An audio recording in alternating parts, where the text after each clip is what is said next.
Hello, everyone. Welcome to this week's FPV podcast. This week, we got somebody that's really doing some cool stuff. He's innovating on the frames. He's doing really great in supporting the pilots, and we're really happy to have him on. Before we introduce our guest, though, Elvin, why don't you say hello? Hello, everybody. I hope everybody's enjoying the time that you have out there. Make sure you get out there and get some wings in that little soup you got going on right now, because everybody's starting to warm up. Trying to warm up because it's getting cold outside. Yeah. Sure thing, Mr. Napa Racer.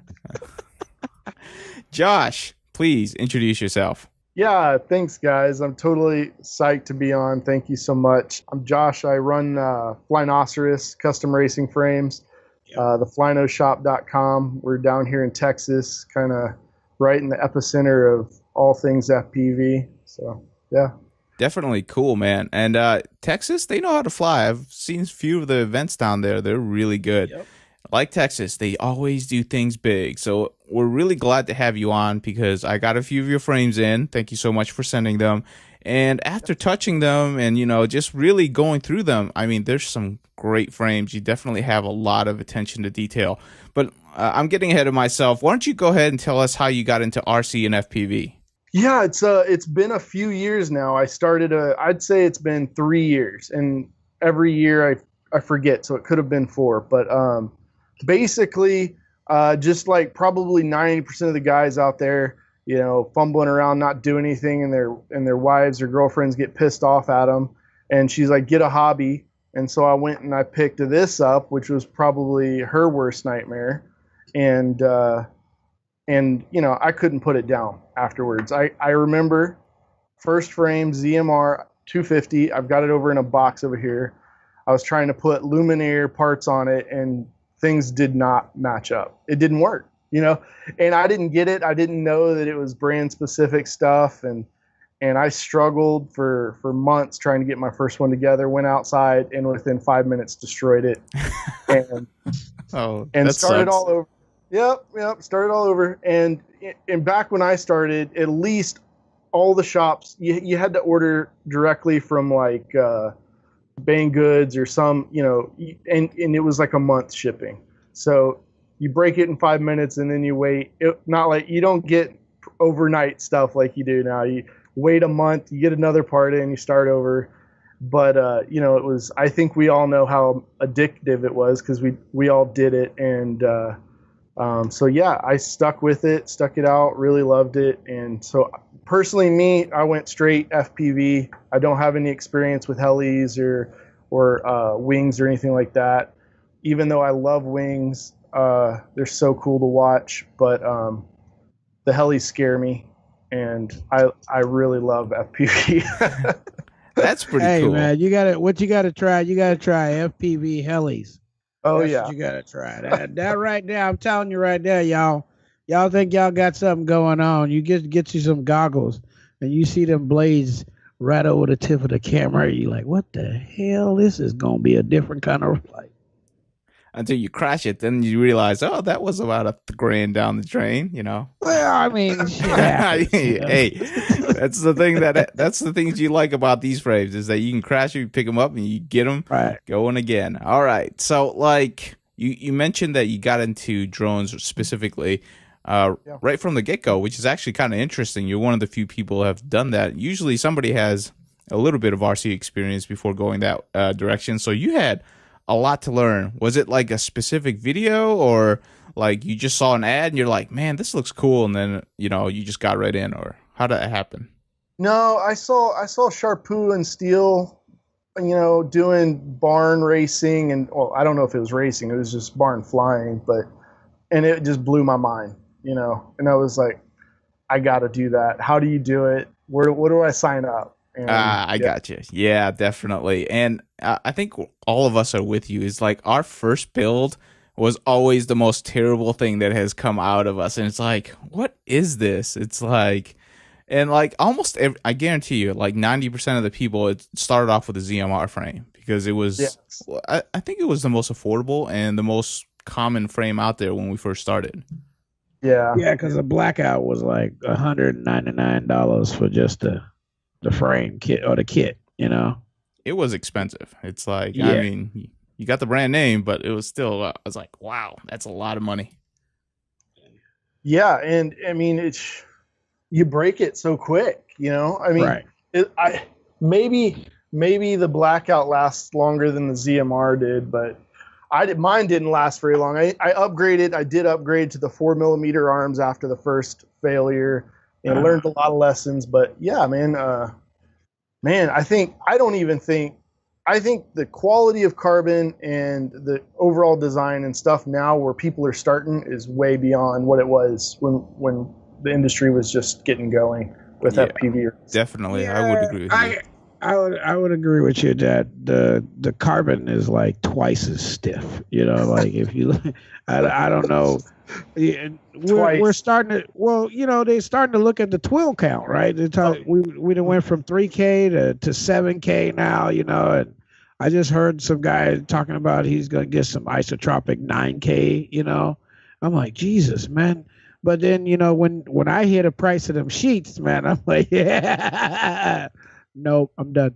It must be a lifetime guarantee. The first couple of races I went to, there was at least 3 wooden quadcopters at the race. So I mean, they weren't even carbon fiber. There was even some, you know, some polycarbonates and some other things. And so, you know, now I don't think anybody's out at the racetrack without carbon fiber. So yeah, I would agree with you on that. There's a new aluminum frame. You seen that? All aluminum? Yeah, it's a all aluminum frame. Everything fits inside of it. It's pretty. It's like a skeleton. That's what it looks like. It looks like a ZMR top plate skeleton. You know, and it's meant for a little small ship. But hey, you know, I've said before that aluminum is not a bad idea in the small size ships, only in the small ones, because you're kind of almost in the same, you know, tensile strength at those small sizes. And after you get into like a half, you know, after you get to 3/4 of a pound weight, then aluminum starts to become a negative point, right? So I've always said that I wouldn't mind flying a small, like a, you know, like something that flies at like 200 grams with a aluminum frame, but it's not really necessary because we got carbon that's doing just as well, you know? I'd have to agree with you. On the small stuff, you could play with the form factor a lot more with aluminum than you could with carbon fiber. Right. So yeah, there's definitely some and you know, I mean, you don't see a lot of broken small frames. No, because you don't have that momentum. You don't have that. The inertia is just not there. Yeah. But then there's careless design that comes into play. So, I mean, and I looked at some of the designs that you guys are doing, and I don't see a lot of normal, you know, like the sharp edges. You guys are taking care of the sharp edges before they leave the shop. You know, those are very interesting points. I don't think a lot of other companies are doing those things. Attention to detail, man. Yeah, thank you. We definitely, not all of the frames have been converted to that method yet. Basically, I would say about 6 months ago we made that conversion, and it's a lot. It adds a lot of cost, but God, I mean, you could find chat rooms and forums where they debate the crap out of whether chamfered edges are more efficient or less or stronger, whatever. When it comes down to it just feels nice. It just feels good in your hands, and that's why it looks good. Oh yeah, it looks amazing. Yeah, it really enhances the carbon detail too. And I just sit here, you know, frames and just the thing that I like the most is that I don't get broken, you know, battery straps, because that's the thing that pisses me off. I mean, I wish somebody would come out with a real strap, something like with a carbon or Kevlar weave in it or something. Have you seen those Kevlar ones? No, I haven't. They're getting more popular. I'm actually talking to a company and seeing if I can get some Flyno Kevlar straps made, but they're way heavier. I mean, the strap actually becomes a source of weight at that point. But Yeah, I guess that's going to be the trade-off, right? For now, because as time goes on, things get lighter and will get more refined and become stronger and better. So, but I'm so sick and tired of breaking straps. Every time I go out, I go to have a good time, and you land a little crooked and bam, damn strap gone. Well, when you're flying these big 6S batteries, right? I mean, you gotta have a couple of straps holding them in. Right. I'm one of those 2-strap guys. I like 2 straps. That's a lot of momentum right there. One to hold it on and one to hold it up. Yeah, with a 6S battery like that, and you're probably powering something that could really make a dent in something, whatever it hits.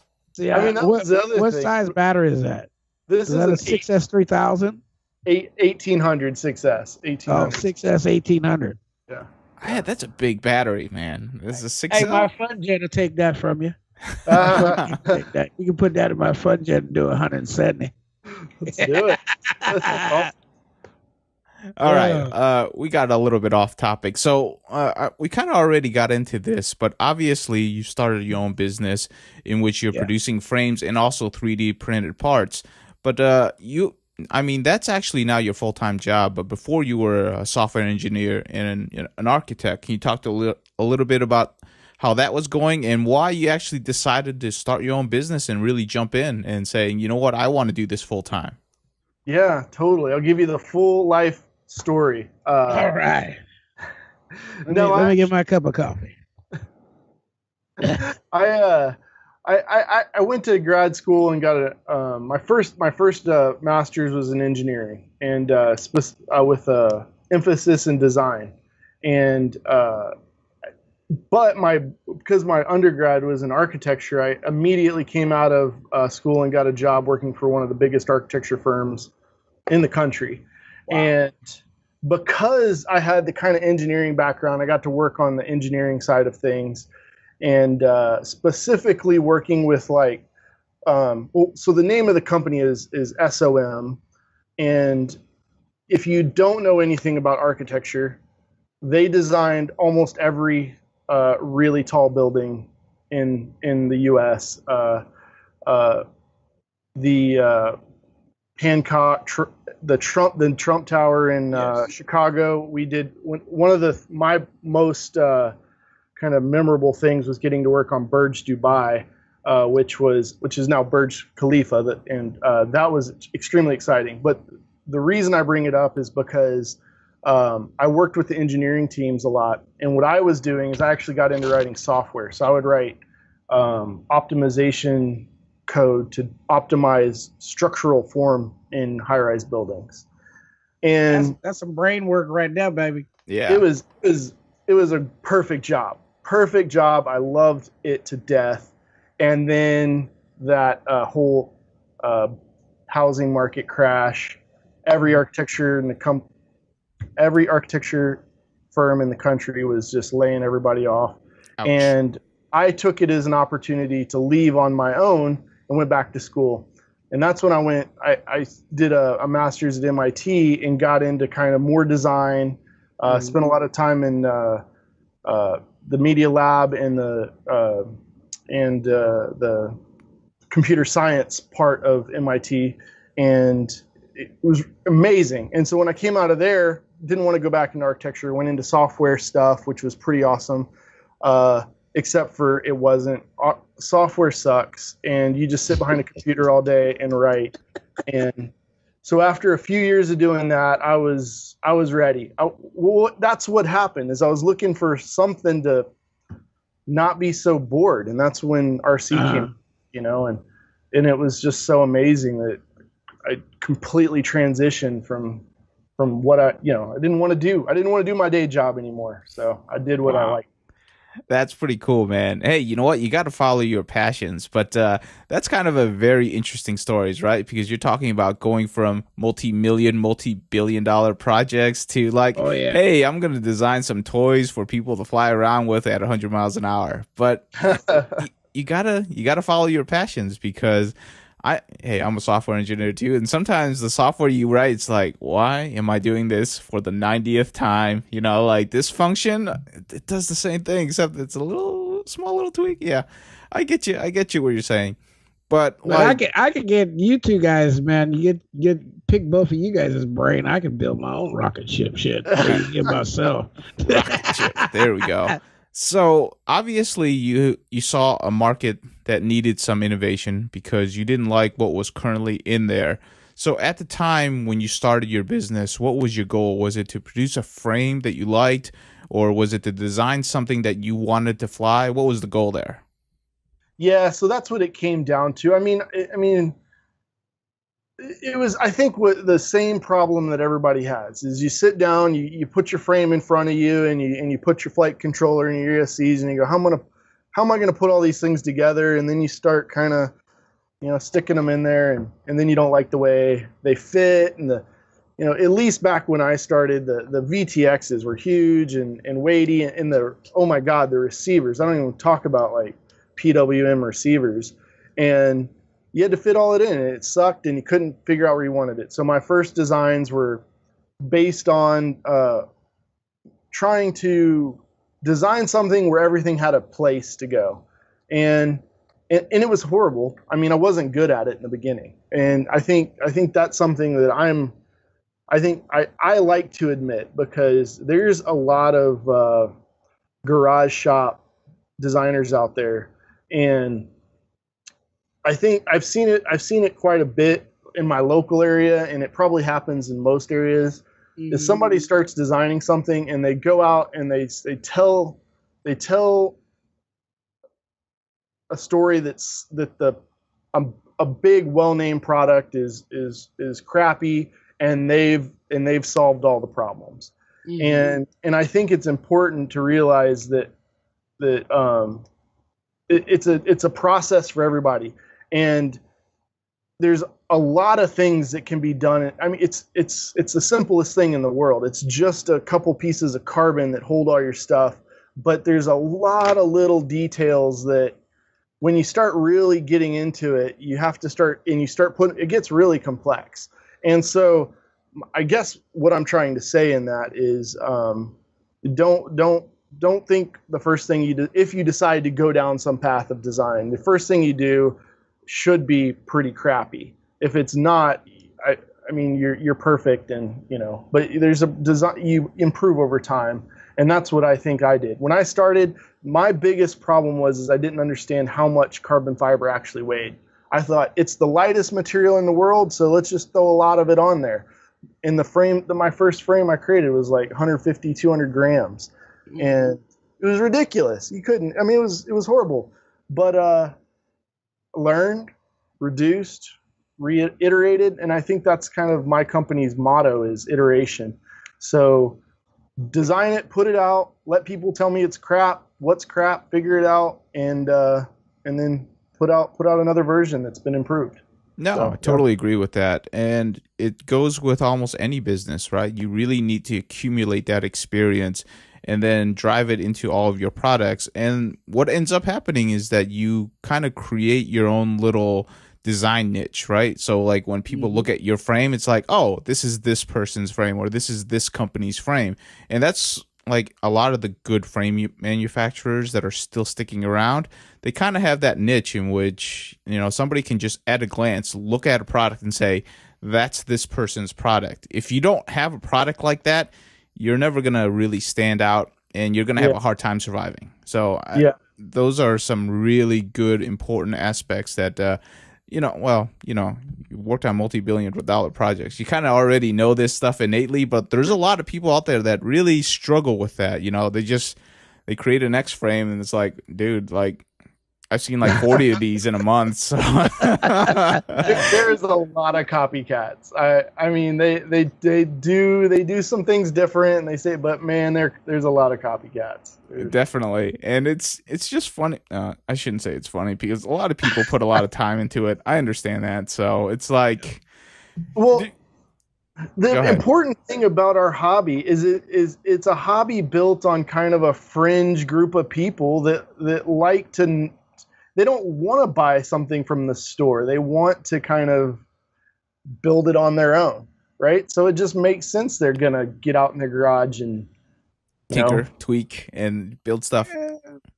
It's a lot of fun. Elvin's probably like gone through his fair share of building stuff and designing frames, so I'm sure he's got some stories. I've personally designed 5 frames. Two frames is sold and gone, and the rest of them were either given out to friends, because you after a while you just can't sit on the shit, So I give them out to like I got a box here, I just went through it. I gave out like 10 frames, different frames to different guys, because after a while, what am I gonna do with it? You know what I mean? I mean, I can only fly so many at a time, so I had, hey, stock. I'm hopefully that doesn't happen to you. That I hope you sell out all your stock. I'm hoping that that's how that works for you. And I hope that's how that works for everybody else. But like they said, if you don't come out with a niche and hit a group of guys like 10 or 15 solid customers, the guys that are gonna keep coming back. What happens is you end up sitting on a box full of shit over here, and you have a nice little frame party. Hey man, come over here, man. You need a frame? Oh man, right here. Here you go. He's like, oh, he gave me a frame. You like, I just got rid of some shit. You know what I mean? Hey, let me tell you something. A box full of carbon fiber frames, they make really good seats. It's a solid seat. You'll never destroy. No, let's not talk about that. So, Josh, you sent over 2 frames, both of which are really interesting. One of them is like a tried and true frame. It's kind of your hallmark frame, and the other one just came out. So let's talk about those 2 frames. Ether or Aether. Is it Ether or Aether? I don't know. I keep looking at that. I've heard from some of my European friends that it's Aether, but we're in America. I call it Ether. There we go. We're in America. We're gonna call it the Ether. That's a very interesting frame because it's very modular. It's also got some like really unique features. Like I'll let you talk to them because and I'll talk about what I like about it. So. The Ether. How did that come about, and like what was the goal of that frame? Show you this little. This is one of them. It's got a mohawk. Baby, yeah. Oh my god, that's awesome. So I've been working on this for a while, and this particular idea started about 6 to 9 months ago, and we were sitting around. We kind of we have a little online chat room and sitting around talking about what we need to do. And everybody was running the UTTs, and I said, "Man, we've got to make a frame design for UTTs." And the problem the scenario is you need one really fast lap. Your battery does not need to last 2 minutes. Your quad does not need to last an entire race. It just has to go around the track one time, balls out, complete a lap, and then you can slam it into something, explode. You got the time. Don't worry about it. And that was kind of the concept. And we put it on the shelf. We had some other things coming out, but it's always been kind of something we were working on. Wait till the next season came out, and we'd have it for UTTs and prototype test run, see how it went. And then the whole ultralight fad started. And I think it's a fad. I think it's going to pass. But that said, I have posted on my stuff and said there is a place for it. And the place that exists right now is the UTTs. And because it makes perfect sense. Let's strap a 6S. I think, do they limit? I don't even know if you guys know. Do they limit the battery on those UTT time trials? You can run 6S, right? I don't know. I think you're limited to 4S. I have to check. Yeah, I had to check too. That's a good question. I've never actually thought about that. My pilot's brought it up. I think he said it was unlimited, but he might have been talking about just straight races. I don't know if maybe UTTs, but strap the biggest, meanest, power system you can on it, on some nimbly little frame that can barely, hold itself together. Yeah. Run your lap, finish, and then, put that frame over there and wait for, the next UTT track to come out. That's a place for the ultralights. That said, the ether is so much more than that, and that's why I was really excited about it. Where is it? I don't think I have the. This is the 4-inch version, which is very similar to the 5-inch racing version, and the arms are really small. It's extremely lightweight, but because of the way it's designed, which there's 2 arms, not 4 arms, and they cross, is in the second. There's so many things I don't even know how to lead into this story. But we soft mount the roll cage with these TPU parts, which what I was going to say is we started with aluminum and mocking that all up, and I posted a little bit on my little blog thing about what my thoughts are on aluminum and racing frames. And I know, Elvin, you said you like them for the little stuff, and I totally agree. I think all materials have a place in exploration and design and figuring out what the proper use of the material is. True. For a larger 5-inch, 6-inch frame, where the aluminum is the bits that kind of hold everything in place, other than like just straight standoffs that you can get dime a dozen.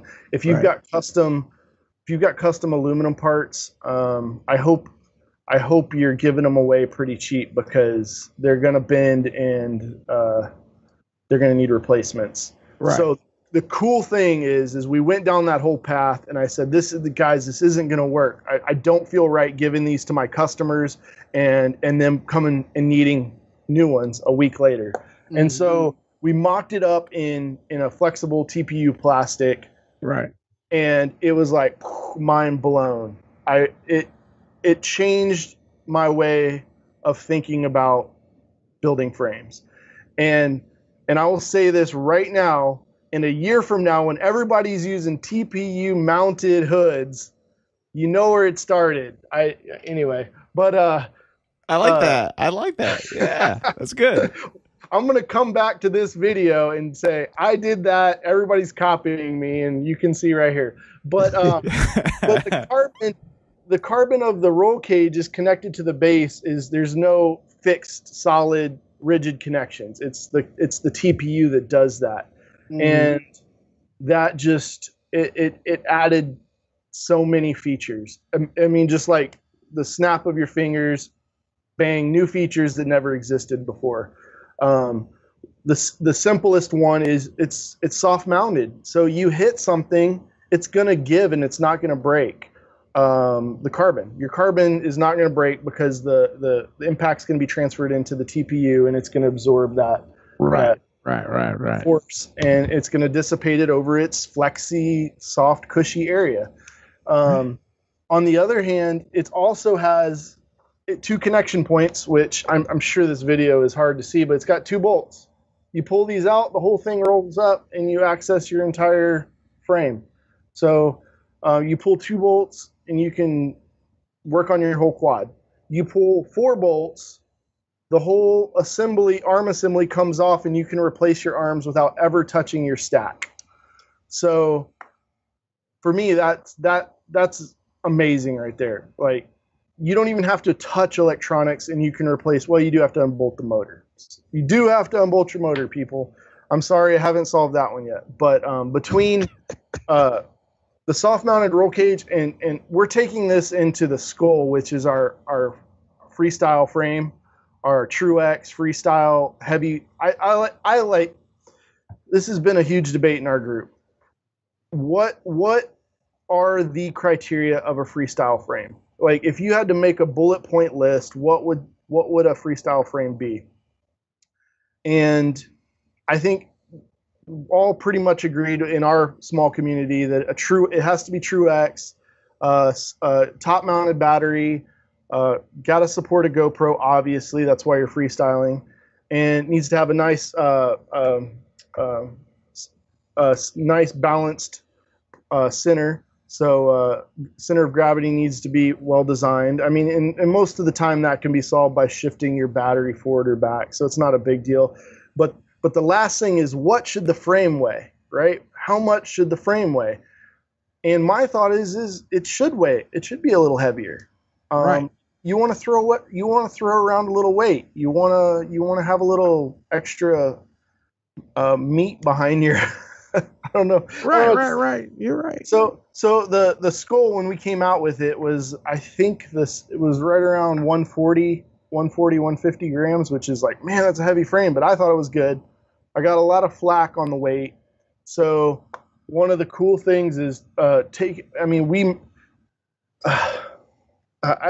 not, so it's probably horrible, but someone said that the ether got scoliosis and they had a baby. It is pretty horrible. We took the soft mount idea into the skull.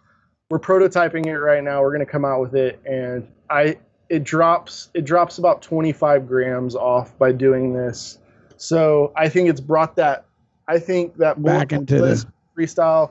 It's got it right down there in the category you want to have it, about 125 grams, and it's got all the features of the ether. You pull 4 bolts, your arms come off on a freestyle frame. The stack's not attached. You pull 2 bolts, you can operate on it. Top mount battery, it's just amazing. So I'm totally stoked to show that off. One of my pilots is doing the maiden build of the prototype right now, so we'll probably have some flight video coming out soon and showing it off a little bit. But yeah, it's changing the way I think, and there's going to be some really crazy stuff coming out based on the ether. But the ether itself is amazing.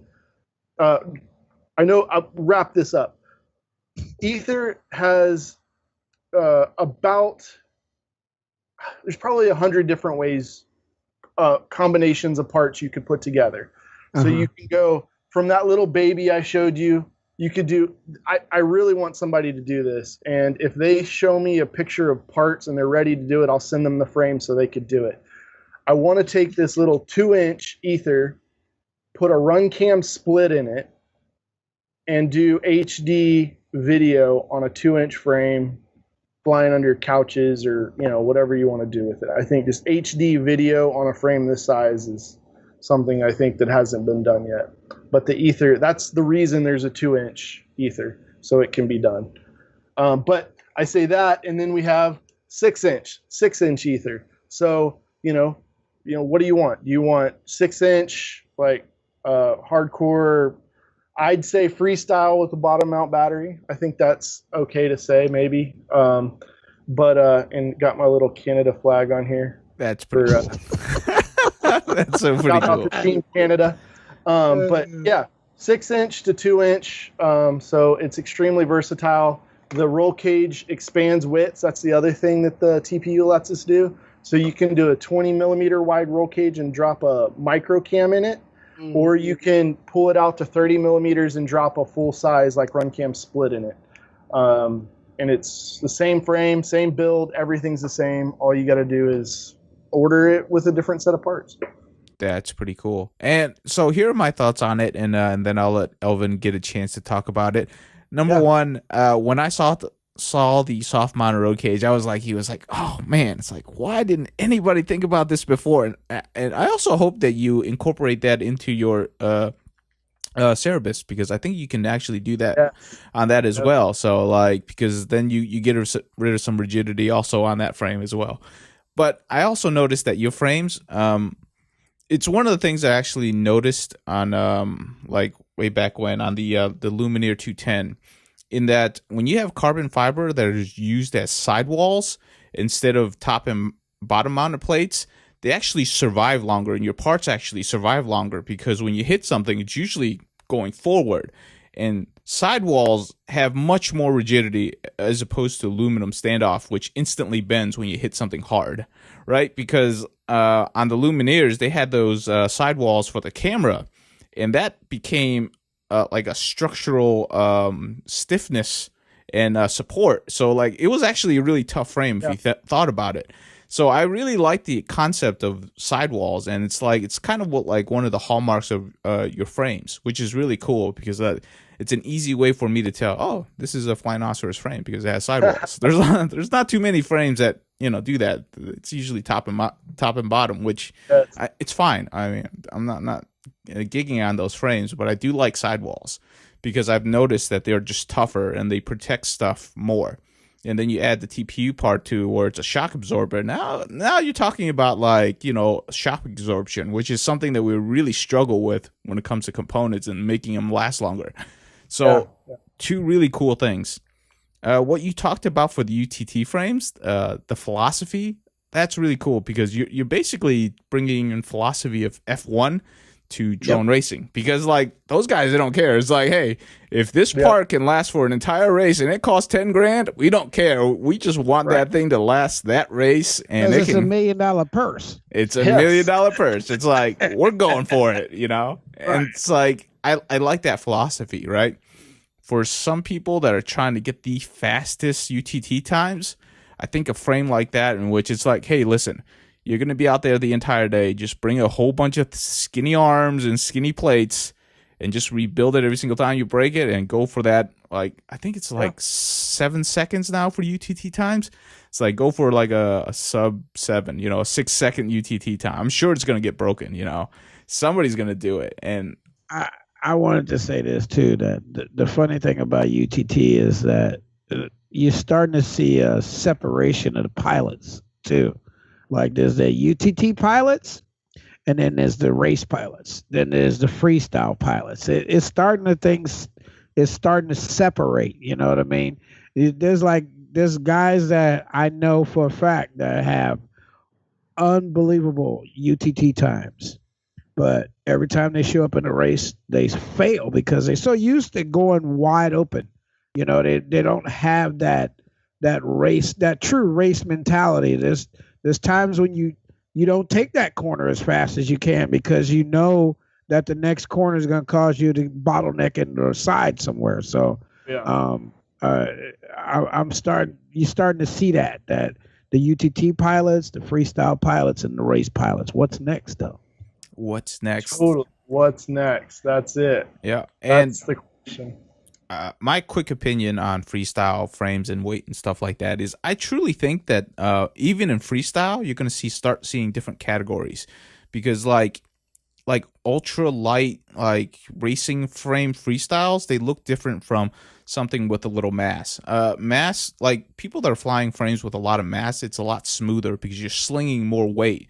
So if you're really good, I mean, you can make a very nice free-flowing video because there's mass to your frame. It just doesn't zip around and blip around as easily because you're hauling mass, and that's what you need in order to make a nice video that actually flows really well, in my opinion, or at least it helps you. It's like, don't build something that's going to fight against you if you're trying to make a video that's actually free-flowing, right? Use the right equipment for the job, okay? Because if you want a flowy video, use a heavy quad.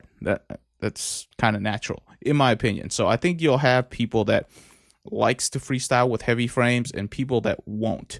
They're going to be wanting to do the ultra pro tricks and stuff like that. Fly through gaps and dive through a little pipe that's 3 meters wide or something like that. So that's my opinion. Hopefully you'll accommodate both of them. But I really like your frames. Elvin, what do you got to say about the frames? Well, I've always been a fan of no sharp edges. Not the camper thing. I'm talking about the arms, I noticed that you've gotten rid of that everybody has always I remember when I started drawing frames, you start off with the circles, right? You mark your circles, right? Okay, I want this frame to be 180 millimeters from motor to motor. So I start off with a circle here and a circle here, and then I move the circles in that part. Then I double up the circles, and then I start drawing the frame that I want to fill that area, right? And you always add that sharp ass edge right there, right? From going from the arm to the motor. I mean, the motor base mounting plate, right? So I like that you got rid of that, because that's like my little egg frame. I was just in love with flying. I destroyed it because of that freaking thing. So like I just like had to switch my little 2-incher from one frame to another just because of that. And I was really loving it. But I might have to get this ether thing, man. It looks cool. I'm almost tempted on the split cam thing, idea, because that'd probably be a cool thing to do. Is just you know, I destroy a lot of stuff. That's why. I kill stuff. Like I go visit Y and I come home with no quads working. This is actually true. He's visited me twice and he's breaks a lot of stuff. Actually, you know what? Hey, good segue. Good segue. Josh, talk to me about your warranty because it's very rare in this industry. Yeah. So yeah, totally. And this goes into the whole Flyno philosophy, which is I want to design something, put it out, tell me what you don't like about it, and then redesign it and put it back out. And for me, it's what I like to say. It's a life. I don't like to say warranty because for me, it's a replacement plan. There is a cost to it, and we share the cost of replacing the frame. It's extremely cheap. It's like $20 to replace a frame, depending on which one it is, $20-$25. And you send your whole frame back in, and I get to look at it. I get to see how it broke, why it broke. I ask when you submit the form. I say, what happened? And people are they write in there a lot. They're like, it's not the frame's fault. It's okay. I did something really stupid. And I'm like, no, it's cool, man. Like, post a YouTube video. I want to see it like smack into a brick wall and blow up because, that's part of the iterative process. And anyway, without getting too deep into that, small fee. You send me the frame, and I send you a whole new frame out. Just the carbon bits for the replacement. But I think that's a hell of a deal, especially with the cost of these frames and the amount of work we're putting into them. With the chamfered edges and all those things add time and cost to the production, and we don't. It's the same price to get another one out. So I got a lot of people. Prices are decent. They're decent. There's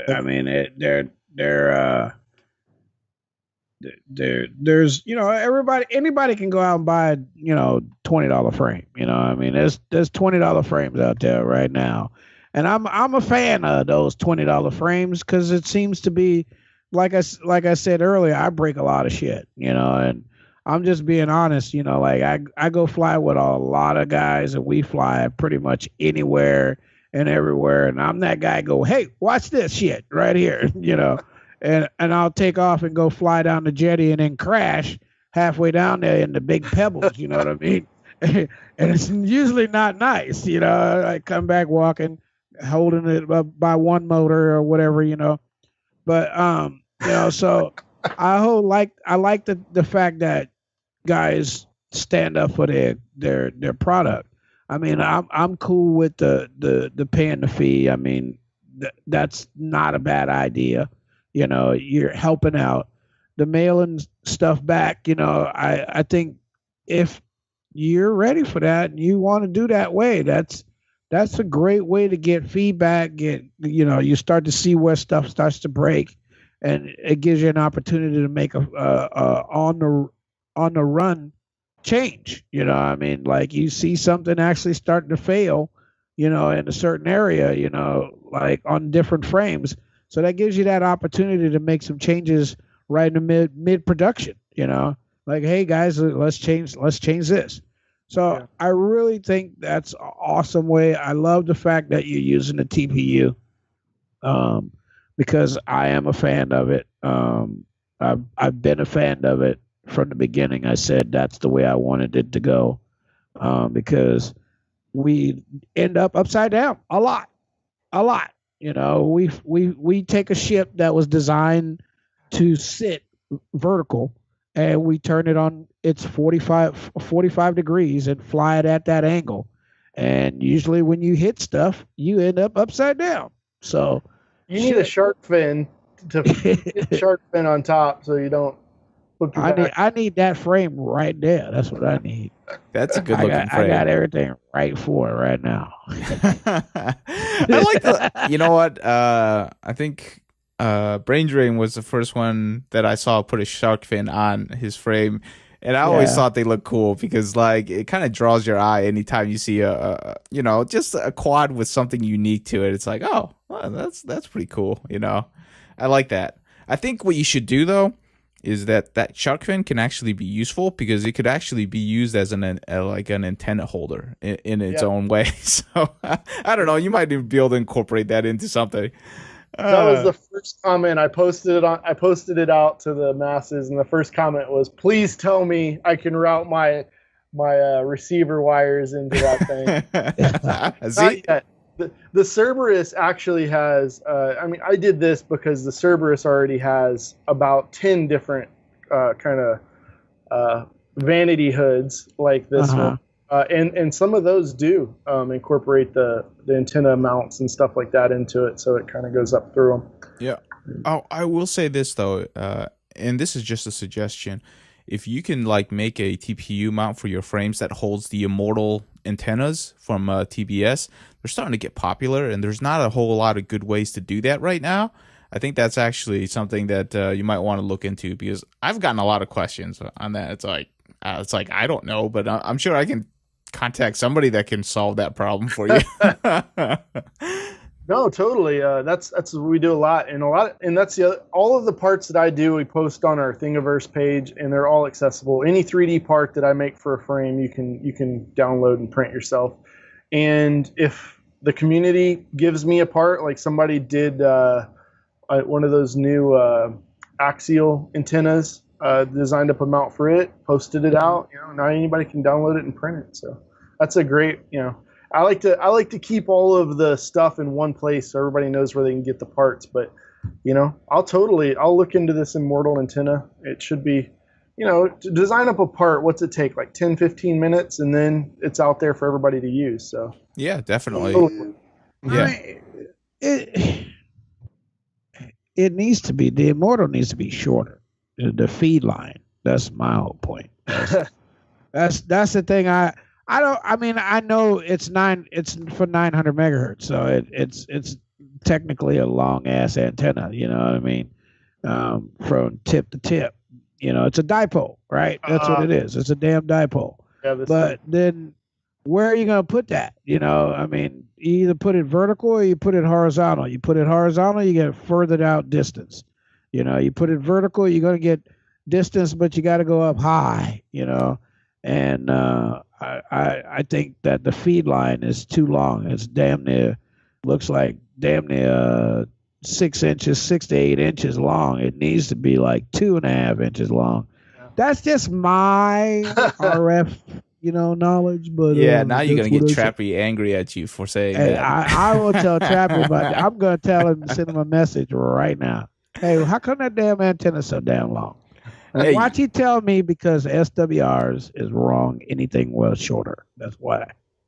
Whatever. Hey, all I'm seeing is that a lot of people are converting over to Trappy's 900 megahertz receivers and transmitters because he just released one that's $100 and it's a good combo. Right.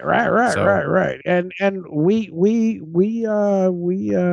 I'm talking to some guys that have taken those things to different limits. So. Oh, Let's see. I want to see, man. Hey, I know we're talking to John here, but Josh, Yeah. Okay. Now you're just forgetting stuff. All right, let's talk about long distance, man. Long distance. We got to do. I still say some guys like John should do at least one long distance frame for us long distance guys. I agree. Like it. Actually, 6 inch or 7 inch. Hey, if you do a long range frame, I'll definitely look at that because I don't know. I think that's the new frontier if you're talking about pilots that are looking to advance in a different direction at this point. There's a lot of pilots that's starting to grow. There's like I want to say that there's like I think up here in the last year. Like all over the country, you see different. You don't just see videos of guys bombing through the city, around the Normal Park. You see guys stretching out across the railroad track, and up into the mountain range, and doing stuff like that. So I think that's like that might be that other what's next thing. It's like a lot more guys. I noticed too that we've gotten a lot of requests through PMs and stuff about long range stuff. So like I think with that going on and so many people are interested in long range, we should try to see what it'll come out to. I don't know, this market changes like that all the time. Like next week, we'll be putting pop bottle caps on top of our motors to protect them for some shit, right? I don't know. I have no clue. But you're totally right. It was like you were saying earlier, it's the market, the pilots are diverging, right? You have the UTT pilots, you have the straight race pilots, you have the freestyle, which is kind of breaking into these different classes, and then what we refer to it internally is exploratory quads, and those are the ones. It's like a freestyle that you want to go far with, right? Right. And for us, that's been the 6-inch skull, but I think 7-inch arms, 8-inch maybe. I think a lot of that we're waiting on props. We're waiting on the props. Well, I'll say this. Hey guys, you got to learn how to balance some fucking props. I'm sorry. Okay, I'm sorry. Yeah, if you want to go, if you want big props, you're gonna have to balance. I mean, what? Look, I had to learn to do this. Everybody else I know that flies long range has to do this. A wing performs well when you just throw a prop on it, but it performs so much better when you balance a prop on it, right? You're getting more efficiency out of it. Most of the quads today, the 5, 4, 3, 2 inch quads, the props are balanced.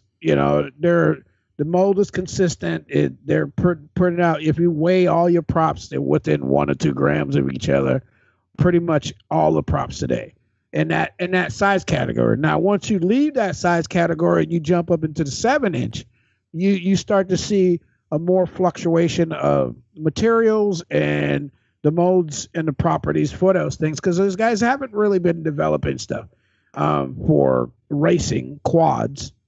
They've been developing stuff for racing wings, and I have 2 or 3 prop balancers. So we sit there and we prop balance. I'll go and spend a couple of $100 on props and spend a night of balancing props, and it's how I know that when I'm putting these things on, my planes are going to run at peak efficiency and not rattle themselves to pieces. And with long range, or with most of the video guys going on doing the exploratory stuff, you got to get that jello out. Because one of the things I know for a fact, if I pop on your video and I see a slight bit of bzzz, I'm out. Sorry. Click, I'm out. That's actually quite true. It's true. Yeah. I will say though, before we actually get into another frame, is that I have not seen a frame, a long range frame, discovery frame that is purpose built for long range equipment. I'm talking about bigger antennas in the 2.4 gigahertz, 900 megahertz range, and also bigger motors, because now you're talking about highly efficient motors. They're taller, they're usually thicker, and your USCs are usually bigger and your battery's bigger. So I really haven't seen a frame that actually supports all of that stuff. So like, I'm sure somebody's working on it. You might be working on it, but it would be nice to be able to do that. I also would like a frame that supports a GPS puck, so that if it goes down, you have GPS signal. There's actually no frame that I know that supports a GPS puck. Just a place to put it and say, like, this is a GPS puck, okay? It has a purpose. If I lose it, I don't want to lose it. Where you put it. Yeah. We just finished a 3-inch build with GPS unit in it. Oh, nice. That's cool. See, look, 3 inch. Thinking. Oh, man. Okay. It was tough, and it took a lot of time and a lot of heartache, but we got it to work. A little 3-inch with GPS. Holy cow! You're gonna have to send me a picture after this. What are you running it? Are you running INAV? Yeah, I know. Okay, see. Now that's something that That's kind of unique. I want to talk about too, because that's the thing that's making it easier for all the newer pilots to come out and do long range. I mean, it is reliable. I'm sorry to say this. I own a Vector, and that big green one back there, that's a big Vector system, the full size Vector in it, and my iNav is pretty close to it. I mean, it tunes like a quad, and I did that was my original long range wing. I mean, long range ship was a quad, and I did that originally back in 7 years ago. Was tuning quads. That's what got me my fame. Anyway, but I think we need that though. We need more. We need a little like that. The whole thing about you separating the stack and the arms from each other with the TPU, I think that's a benefit for long range. I mean, you're already adding in some mild stabilization gel, basically. You know what I mean, into the design, and and you can stretch that thing out. Like I know a lot of guys are still running those Connex systems for short range, you know, um, short range HD, so that might be something to look at. You know what I mean? Like here's your short range HD system, or and here's your mid range, you know, HD system. So because you Definitely. you can get those guys have gotten 3 miles when they're out there by themselves They can go out in far. HD. Yeah. There's actually an Arizona Perspective RC that I was recently talking to John out there, and he was telling me they're racing our Zeus, which is our Connex frame. That's Mm-hmm. what they're freestyling out there is the Connex system. Oh, Right. Is- nice. So okay, we're definitely gonna run long, Josh. It's already like an hour. I'm sorry. So let's talk about your spec frame and like your yeah, journey of a spec frame, because obviously for people who don't know, there's only 5 companies that are approved to be in the spec race, and Right. Josh owns one of those frames. So Josh, tell me your journey and why you wanted your Cerebus to be a spec frame. man, that is a really good question. I can't emphasize enough how good of a question that is. Just really good question. We started It sounds spec like a before long story too. we spec started in. Sorry about that, man. That was pretty cool. If most of you guys know a lot of the guys out in Oklahoma, and that's where spec really started. Those guys did it up completely. They had 100% participation from their entire uh, club out there running spec a year before anybody else had even thought of it. Um, and then kind of all the Texas regions got together, and we decided to do a Texas regional spec. I got one right here. This was the Texas regional spec frame. I still sell it. It used to be called Flyno Spec, and we changed it to Flyno Tank Racer in order to not confuse it with the real spec now. Mhm. But it is a tank. It's definitely a tank. And but now multi-GP finally came around and decided to do a multi-GP spec, and that's when I'd already been doing this for a year before they started it, and I wasn't about to let everybody else get in on something and sit it out.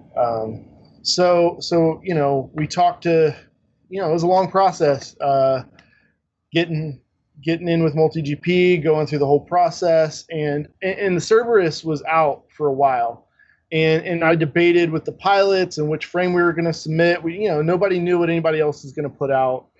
And so, the Cerberus is something that Gil and Justin were flying and doing really well with. And we just came out with V2, and I was like, man, this is the frame I think we should run. It's not the lightest frame, but it's extremely durable. It looks beautiful. I mean, when I look at a frame, I want it to look good, and I think the Cerberus has a look that you don't see in a lot of frames. So between the way it looked, between its durability, it's a little above the lightest, but it's light. It's a racing frame. It's a hardcore racing frame, super stretched, and I think it went really well with the initial reception of getting it into the spec class. I think of all the 5 frames that are in the group. I mean, maybe it's just me because it's mine, but I think it's the go-to spec frame.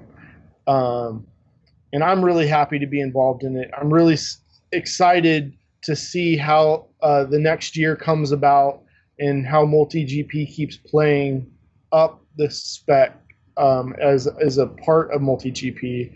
I think a lot of people think that like the IO event that they did in Muncie a month ago was it, but that was just kind of the unveiling of it.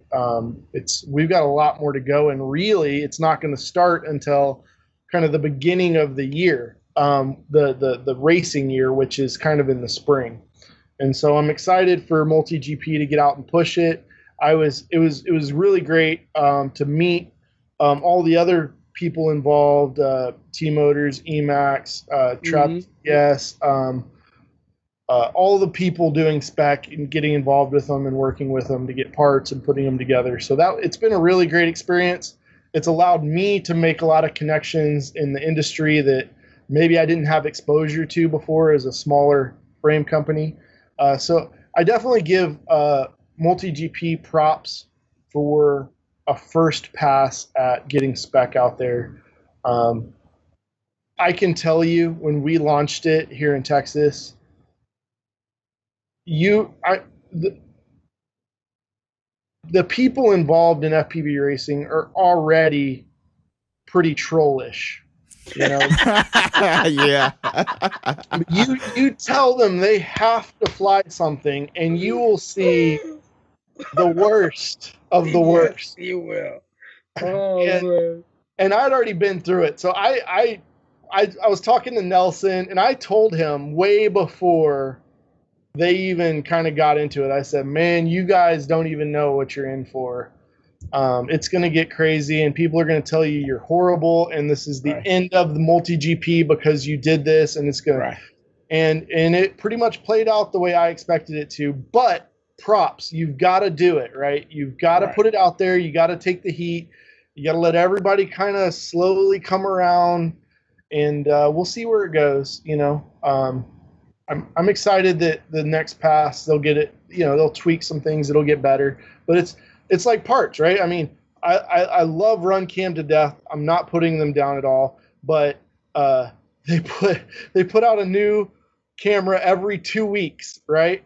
Yeah. But it's the whole thing, you know. It's like, you know, put it out, see how it goes. Put out another one, see how it goes. You got to be improving it. So I think the reason for that is because they figured out that every 2 or 3 weeks everybody's, you know, persona changes, you know, like all of a sudden the market is like, oh, it's time to build a new quad. Oh shit, you know, so here comes a new camera. You know, they went from the Swift to the Micro Swift to the Micro Swift 2 to the Micro. You know. What comes after Micro? I don't know, man. Nano, soon, something. I'm telling you, it's going to be the Runcam Swift Micro with a TX3 VTX in the back of it, and now you don't need to run your own cable, you know, antenna, because it's part of the camera. You know, they're using a house. Hey, that's my damn idea. They use the housing as the antenna. Hey, y'all heard it here first. Hey, you don't make it doesn't exist. I do want to say the worst thing for me with spec is that, like you mentioned, I am totally ready to do soft mounted roll cage on the Cerberus. But man, we locked it in for a year with spec. So we'll probably come out. We're gonna do it. It's gonna happen, but it won't affect spec when it happens. The spec will still be the spec version. I got you. But it kind of stinks that we can't integrate that into the spec Yeah, design. that would be kind of cool. I'll be honest with you. And here's like I'm gonna give my 2 cents on spec, and it actually has nothing to do with like what people argue about. What I want to say is that MultiGP has decided to do spec in this manner. So the companies have all said, you raise your hand. He says, I'm going to support you both in parts and financially. Now MultiGP has an obligation to also do the same thing for you, the companies. And that's something that I think MultiGP has traditionally not been really good at. And that's what I want to put out there, is that there has to be a reciprocation. There's been a lot of companies that have really stepped up, and I know a lot of these companies, right? I'm talking to you now, and I know, like the dedication you're putting in. So MultiGP has to reciprocate that. They've got to support you guys to make sure that you guys are going to be around a long time, and all these parts are going to be around a long time. And that's something that hopefully in 2018, we're going to see a whole lot more support for that. What I'm hoping to see is all of the big prize purses are all spec based. Okay, that's the way it should be, because you gotta support the guys that are supporting you. That's how you roll, or that's how you're supposed to roll. I don't know. That's all I got. I'd like to throw this out there, and I think this is perfect. And I hope I don't know where you guys fall on this spectrum. Elvin, I know where you fall on the $20 frame, so you might not like this. The clones are something that is I am just starting to have to deal with as a frame manufacturer. The Cerberus I was just informed a few days ago that there's a clone available of the Cerberus. And if you go to their product page, not only is it a clone, they tell you it's a MultiGP licensed spec frame. Oh, are you serious? No joke, wow. Yes. And I've been talking to Nelson with this, and like you said, I think this is a perfect opportunity for MultiGP to step up because like clones are one thing, but a company like mine who's licensed a product with MultiGP, we're crossing from clones over into counterfeiting now. Right. That you're right. Perspective, but I'm really interested to see how MultiGP is going to handle this because honestly. I mean, if they're going to back up the people who are supporting them, I think that's going to have a lot to do with how it plays out next year in terms of if people want to continue with the process. Because honestly, man, I mean, I can look at it, I can tell it's a clone. I'd like to see MultiGP put out some announcements and say that they don't condone clones. And I honestly, I think overall, there's a lot of people that stand up and say this, and then they get a lot of hate. And I understand both sides of the conversation. I just throw this out there real quick. I wasn't my plan to come out here and have a diatribe on cloning and why it's bad, but to do that anyway, it hurts the industry as a whole. I can't. Other people can't put their time and effort into it and not have that return in income from sales. And so if we're innovating, we're putting out really exciting, innovative products, and then it just gets cloned and the price gets undercut and we don't get paid for the time and effort we put into it, we can't keep doing it. It's not even a matter of, hey, you're hurting my pocketbook. I can't do any more innovation. I have to change my job in order to pay the bills that I have, which means I can't do new stuff. So, I mean, it's just, I think other industries have dealt with it. I think it's been a part of the community since FPV started. I mean, we all talked. The ZMR was a clone of the Blackout, right? The Blackout H. Yeah. And so it's been here since the beginning. I don't think that me saying this right now is going to change anything, but I'm hoping that MultiGP getting involved in spec racing that's the step in the direction to helping address the issue of clones and counterfeiting. It is what it is. So yeah. So here's my opinion on that, and I'm with you. I'm just adding my opinion to your opinion. Is that like I view spec racing and multi GP as a step above the rest of the racing. We're now going into like if I had to put a term on it, we're now going to the semi-pro range of racing, right? Because now you're defining rules. People are racing on a more even keel playing field. So when a company supports you and that company gets hurt, like I said before, you have to reciprocate. You need to come out strongly and say, no, this is wrong. And whatever company who cloned it, we're not just going to not support that frame, but we're not going to support your company. And we're not going to condone that. That's the biggest thing, because personally, I talk a lot of shop and business with a whole lot of other people, and clones hurt everybody in the U.S. It's just how it is, and I don't, for the most part, I don't buy any clone stuff just because of my stance. It's hard to say, hey, I don't condone clones, and then you see, a bunch of shit that I have that's actually cloned. No, you can't do that, right? So you got to pay the retail price. And I'm okay with that. I just have less stuff, which, hey. Well, and it's hard, too. I'll be honest with you. Like, you don't always know what a clone is. True. And this doesn't stop at frames. I mean, this goes motors, flight controllers, ESCs. I mean, it's across the board. And EDBs, remember? Everything. And I think the biggest problem with it, and, we've talked long and hard, is that what's wrong is that the most well-known people in this industry isn't collectively saying clones aren't cool. That's the problem, because like the people that have a lot of influence, they're just going off and doing their own thing. They're not seeing the bigger picture, saying, this is actually hurting you as well in the long term. You just don't see it in an immediate effect, but it does have an effect overall. And if like everybody, all the big names, who they are, if they all just got together for like 30 minutes and then post something says, hey, we do not support clones. Here's the reasons why. If you really love this community, here's the reasons why you shouldn't do it, or something like that. Whether or not it ever happens, I'm sorry to tell you, I don't know. Our community, as you said, is a rather trollish and, and a bunch of cheap asses. So it ain't going nowhere. I mean, look, let me say this. See, that's a $20 frame. That's a $20 frame. And those are not clones, but I got them for $20.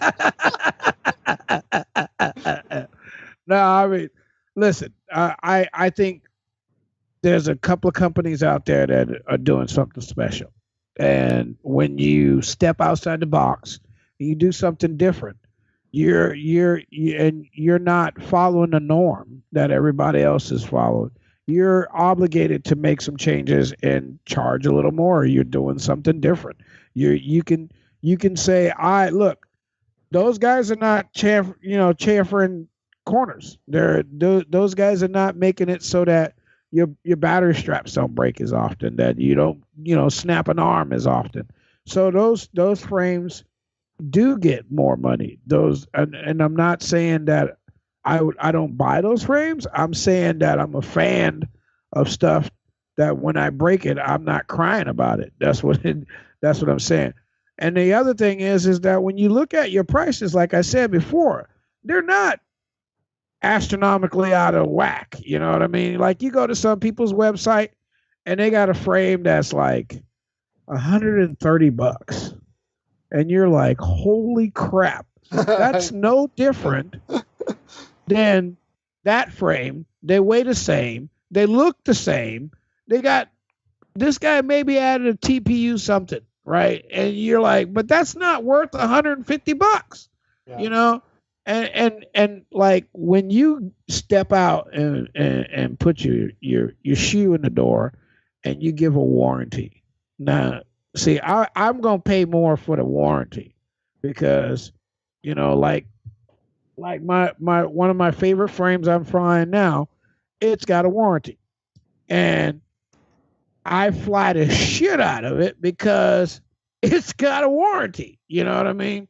And it's a really easy warranty to take care of, and that's what interests me, because like I said, I break a lot of stuff, and I know a lot of guys that I fly with. We fly, like I said, we fly over concrete, we fly over pavement, we chase each other through down up and down the street, chasing each other and stuff like that. So when we crash, we're bound to break something. So we do have that $20 frame that we call it our danger zone quad, and if you see a quad tumble out in the middle of my street by my house, it's probably that one, and I mean, but that's the thing. So like I have my piece of shit, my POS, right, and then I have my race quad, and my race quad, those two, and then my POS is something else, and that's what it's designed for. And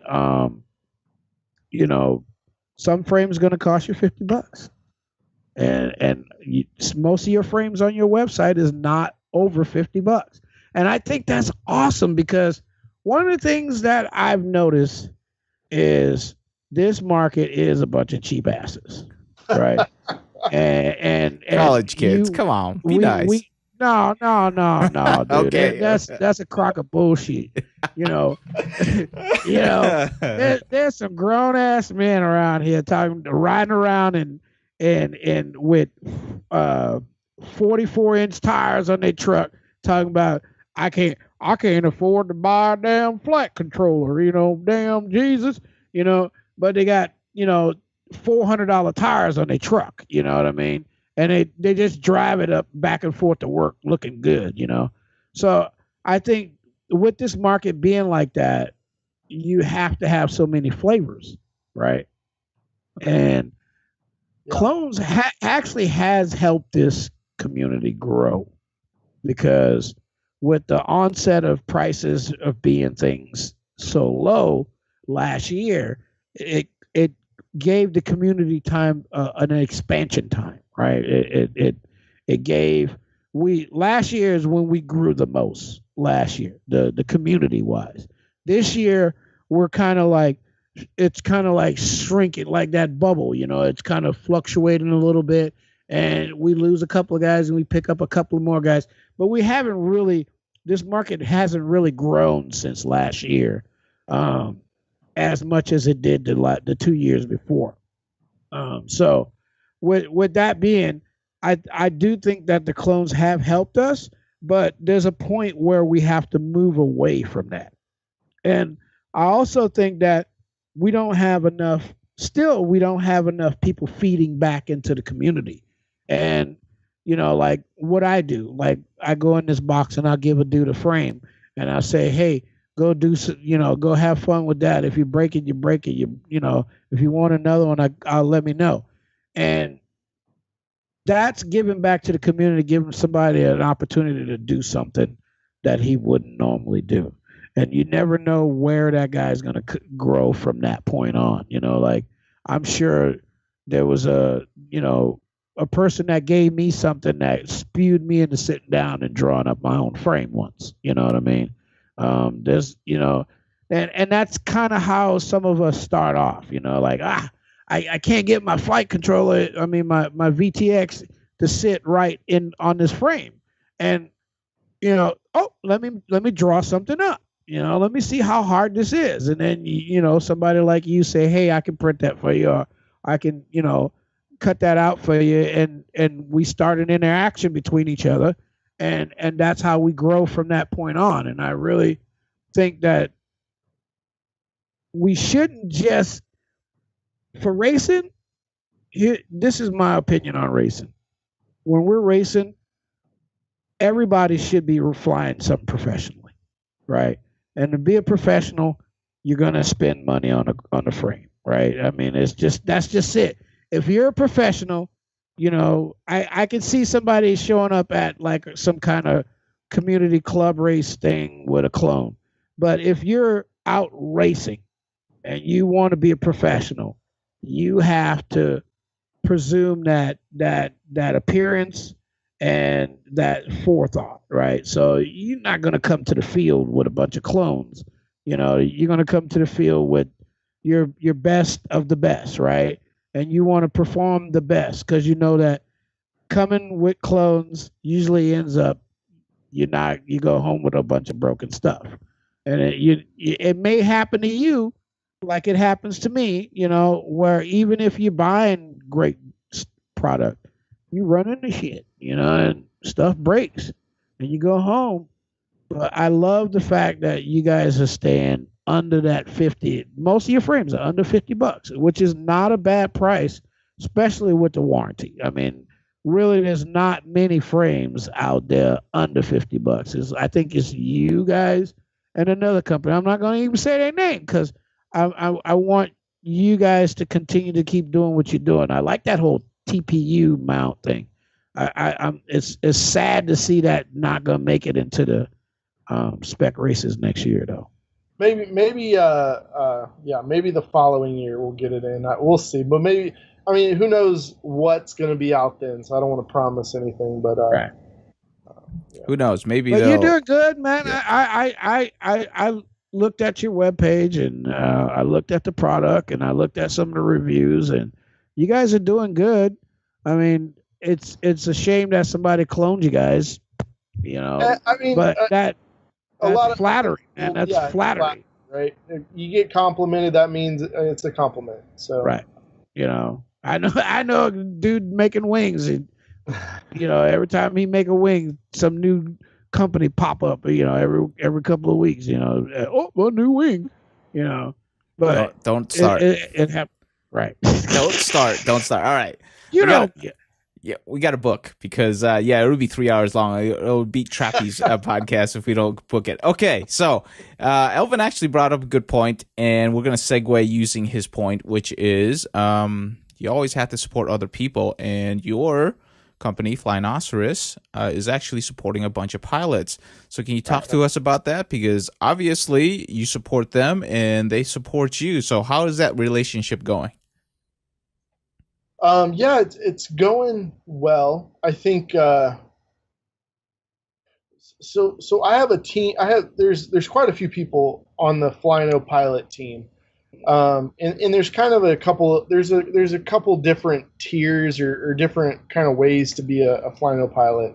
And one is I've kind of got a core group of pilots that truly help me with the innovations. We talk every day. We work on designs. We talk about what's going on. We work through those issues and we prototype, test, that whole pattern. And there's pilots that do that. And those guys, it's Justin Opry up in Oklahoma, Ricky White and Gil in Austin. Gil, 32 bits of Gil. Most people know DRL and just the championship. And those are the three guys that I typically work with pretty closely on Flyno related matters. But then there is a whole other slew of people that support Flyno, and I try to support them back. Just locally, there's a lot of guys. Devontae Burst is in San Antonio. He comes and does a lot of builds for us. He's the one that put the GPS unit in the 3-inch build. Nice. Burst is awesome. He's just a fun guy to hang around with. Critwell out in Houston just joined our team. I'm trying to think of, I'm going to leave some people out. Lou, Ribozoid, Jameson Hutchinson up in Ohio, Airbath out in California. Those are some of the pilots that I support. And then we just signed a big deal with Team Canada. So I'm totally stoked. I met those guys at Muncie at the International Open. So it was it was meant to be international groups coming together and chatting. And it really, those guys were great. And I just loved interacting with them. And I think we just had a really great connection right off the bat. So Gab, those guys are all going to be flying Flyno stuff. And I'm totally stoked to see. I just sent them a big care package, so you should see nice. Some new sweet content coming out. Yeah, Purdue University's drone racing team. Peter and those guys out there.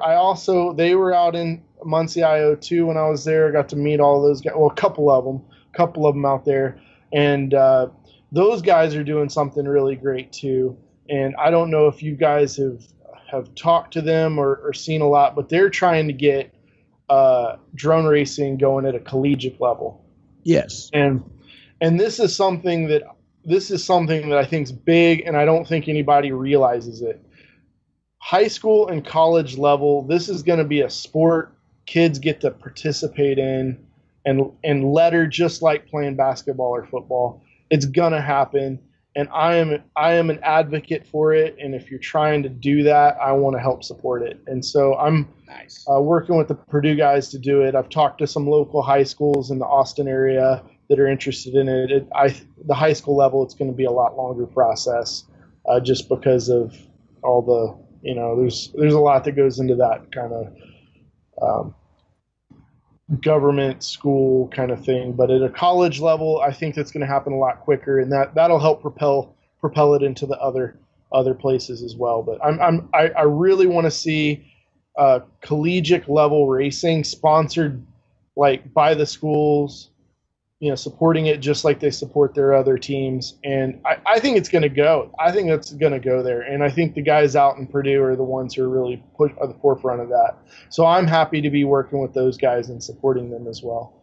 Definitely. And hopefully it actually happens. I think there is support for that because there is a lot to learn when it comes to actually building these drones, particularly on the software side and even on the hardware side. There's definitely stuff that we can still keep pushing in terms of innovation, in terms of making it more durable or more full featured. Because like me and Elvin, we talked a lot about flight controllers. They're starting to get to the point where there's enough CPU time to do other things. Yes. And like multi-GP nationals, you're starting to see some really advanced algorithms that actually support you when you crash. That made a difference this year, and it's going to make a difference in 2018 going forward. That's not going to stop. You're not going to stop that train. So I think there is a lot of things that could be really useful.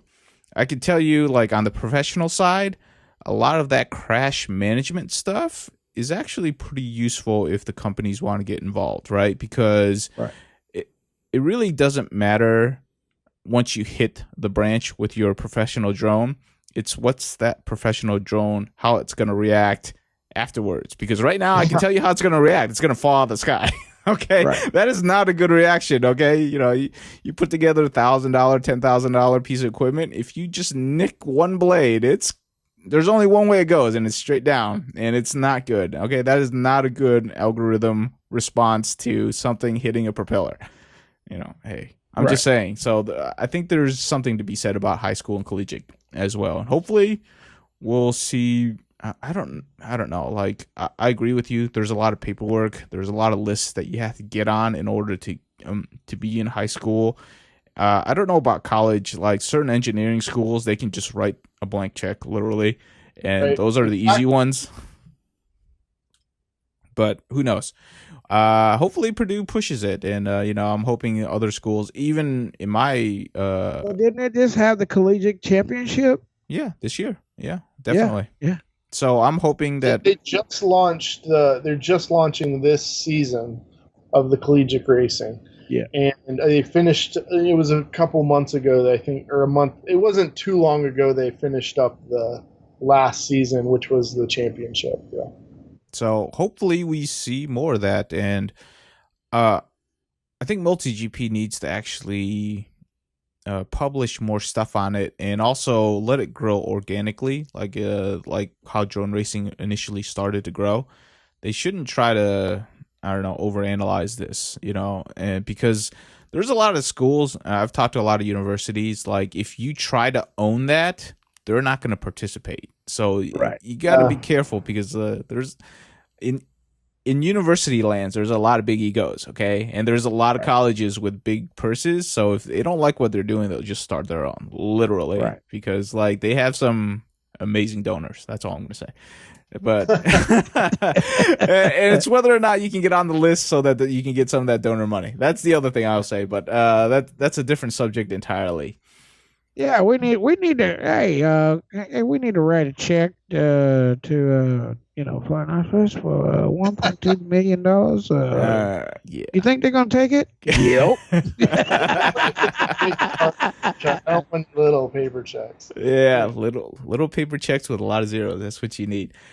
Now, one thing that you did send over to me was a really cool T-shirt, and one of the things that I really love when I talk to you is that not only are your pilots going to events and representing Flynoceros, but they also have other skill sets that really help contribute to your growing community in terms of what you're trying to build.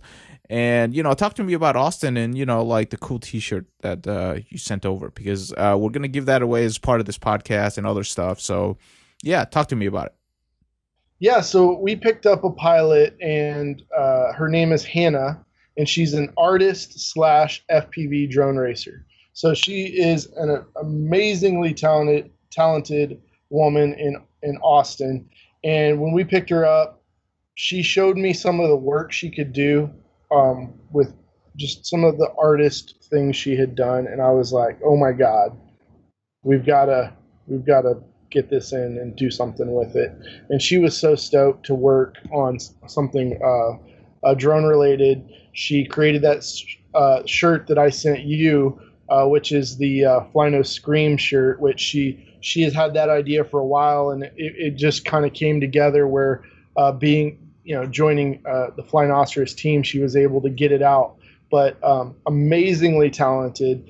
And the thing that I have seen from her doing that design is, and maybe it was out there before, and it's kind of like I've just gotten exposure to it, but I'm getting exposure to a lot of new artists that exist in the FPV world, and they're out there and they're doing cool stuff. And I love it when they do cool stuff for me, and that's what Hannah's doing right now. And we did that. She's done quite a few designs. If you order one of our frames now, you get a really awesome sticker sheet. And Hannah did that design. She does the shirts, and that's just one aspect. Is like you said, a lot of my pilots have other skills, and I love it when they want to help with the company. And like Justin Beaupre up in Oklahoma, if you've seen any of the teaser videos we put out or intro videos, they are amazing quality. They're something that as a small business I could never afford if I didn't have somebody like Justin working for my team. So definitely shout out, props to Hannah, Justin, and Ricky for the awesome graphic work they've been doing for Flyno. So that means you will be on the team next year. Hey, I'm just saying, there's a lot of pilots that come by and ask me, it's like, how do I get a good sponsorship from a good company? And I'm like, here it is. This is a way, right? Hey, yeah. you email says, hey, I can fly fast and I can do this. And right. I cannot agree. I get 10 Instagram messages a day. Hey, will you sponsor me? That's the whole message. Right. I don't even know who you are. Come on, man. Give me a link, YouTube video, something. Show me some cinematography or you'd be surprised, man. I get that too. Like, hey man, can you help me get sponsored? I'm like, so like I just looked at what's your YouTube account? YouTube? I don't have no videos on you, dude.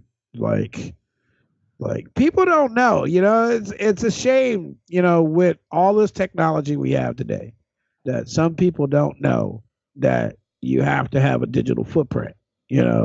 They want to be known for something and they don't have a digital footprint at all. And they're shocked when they go, well, I don't know why nobody wants to pick me up or why nobody knows who the hell you are. You know what I mean? I'm just being realistic. There are 100,000 pilots out there and they all fly fast. Right. So you got to be able to do something other than just fly fast. Exactly. Right. And like the big ones, he's already mentioned them. Can you edit? Because this is social media. You need to know how to edit. That's just how it is. Can you design? Okay, if you can design, great. Can you actually handle public relations. I hate to say it, but that's really what it is. A lot of times, if you can do public relations for a company, that is a godsend. Okay, and can you speak well? That's another one, right? Everybody can work on that. And there you go. Oh, sorry. I know so many fast pilots, but like you put a microphone in front of them, it's like it's painful. Okay, work on your public relations skills. I have to call Gil out on this one. When Gil got it, he has improved tremendously. Yes, he has, dude. We have to give him props. Yeah, props, Gil, for all the hard work you put in your public relations. You're getting way better. Oh boy, if he listens, like we're at like an hour and 40 minutes. If he listens to that, he's gonna be like, "What?" I'm gonna tell him there's something in the podcast for him. Yeah, you're gonna have to listen to the whole thing. Gil is actually like, Gil comes off as super honest, which is why like I think everybody likes him from the get go, and hey, I absolutely enjoy talking to him, and you're right, he's really improved. But like, pretty much everybody in DRL kind of improves. Although like some of the non-English speakers, they struggle for obvious reasons. But right, what can you do? Or I don't know, speak more English, I guess. All right. Let's start trying to wrap this up. Obviously, we talked a lot about your frame side of your business, but you also do a lot of 3D printing, and it's something that's super popular. Talk to us a little bit about that. Man, I did not expect to get into the 3D printing game. And there's a guy that I really love, and if you need something custom, if you don't want a Flynoceros, but I don't care what frame you have or what you need. If you want something custom, you need to look up Chris Griffin.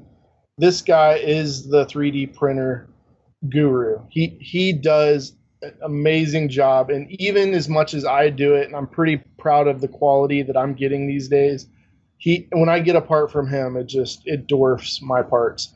So if you want something, Chris Griffin, Phoenix 3D, look him up. That's where you get it. Shout out to him. But yeah, I didn't expect to get into the game. So we started around the same time, and why I brought him up is we started around the same time. We did the same thing. We said FPV racing is so fun. I want to do it. Oh, hold on a second. I actually want to do this kind of part of the business of it. He did pure 3D printing. I did frame design. And but the problem is as soon as I started designing frames, man, everything needed parts. And I would say I have a whole bank of 3D printers right behind the camera y'all can't see, and they're shut down right now, but they print 24/7. When I walk in the shop, models are printing on all of them. And I don't even have that many things I print really, but just keeping up with the, if you look at any of these, where's a good one? There's a good one. Oh. Let's grab a Cerberus. That's a nice one to look at. This guy right here, just the hood alone, it comes with four printed pieces. It has ESC covers, motor mounts. There's spacers for the flight controller mounts. There's different camera mounts. There's different hoods like these other ones I was showing, like fins and stuff. There's so many parts. There's 6 parts of carbon and 40 different prints I have to make for it. And I'm exaggerating a little, but not that much. And so the printing game has been extremely important. But the thing that I like about it is I'm a pretty proficient 3D modeler. So I can churn out some parts really quick. And typically if you ask me for something, like I posted this one, I don't know have you guys seen Guardians of the Galaxy? So somebody asked me for the Yondu fin, and so 10 minutes later, I threw it up on a printer bed and knocked it out for them. Mm-hmm. And that's the thing that I like being able to do is take a kind of a mental thought and make it kind of a 3D thing. And that's why I like doing this so much. But yeah, so 3D printing is a lot of fun. quality is hard to maintain. Quality is hard to maintain, and it's actually kind of fascinating that when you talk about it, is that it's almost an aspect of the business that a lot of people don't talk about, but everybody does it, and it's like you got to do it. And I don't know. I mean, talk to me about the 3D printers. Is it just the fact that they get out of calibration, or is it just like they're just not good enough yet? We just haven't gotten to the point where these printers are like enough to be able to just trust with a flick of a button. No, my printers are. I hit go and I walk away, and I was talking to y'all about a model I can't show on screen, but it's 24-hour print, and you do worry at that level that you're going to have a failure because you're working on timelines too. So at a 20, if 1 out of 2 fail and they take 24 hours and you need 5 of them, you're talking 2 or 3 weeks of time on a single printer to get those out. So that's when it becomes more of an issue. When you're talking about like these smaller parts where it's like a 2 or 3 hour print, my failure rate is probably like 5%. So I don't typically have to worry about something failing. Now the issue comes into the time, right? And that's why I'm printing 24/7, is because printers are we're getting into some other stuff, but I really like it. This is the stuff that fascinates me too. Printers are a rapid prototyping solution, and they're not technically designed to be a mass production tool. Right. And the thing about FPV racing is the quantity and the scale of production we're at right now, at least for my company. I mean, companies like Emax and RunCam, they're obviously producing large quantities, but in the frames, I'll do a batch of like 100, and that's like a frame batch, 100 frames. At that level, you can't go to a mass production solution. Right. And I've investigated it, and you can do it, but it's not going to be cost effective. Right. You're going to pay more. Right.